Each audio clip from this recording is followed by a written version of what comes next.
निलंगा परिक्षेत्रात अवैध वृक्षतोडीचं प्रमाण वाढलं, संबंधित विभागाशी साटेलोटे। निलंगा शहरासह परिसरात विविध ठिकाणी अवैधरित्या वृक्षतोडीचं प्रमाण वाढलंय। याकडे संबंधित यंत्रणेचं दुर्लक्ष होत आहे। विविध ठिकाणी झाडांची तोडणी केली जाते, मात्र त्यावर कोणत्याही यंत्रणेचा अंकुश राहिला नाही। शिवाय संबंधित यंत्रणाही या सहभागी असल्याचं चित्र 16 मे रोजी पाहायला मिळालंय। निलंगा, शिरूर, अनंतपाळ, देवणी भागात दिवसांमध्ये वादळी वाऱ्यामुळे काही ठिकाणी झाडं उन्मळून पडल्याचे प्रकार घडले होते।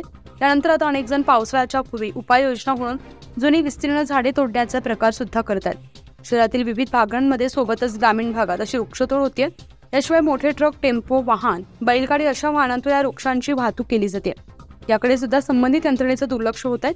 त्यामुळे या सर्व प्रकाराकडे लक्ष देऊन संबंधित वृक्षतोड करणाऱ्यांवर दंडात्मक कारवाई करावी अशी मागणी केली जाते।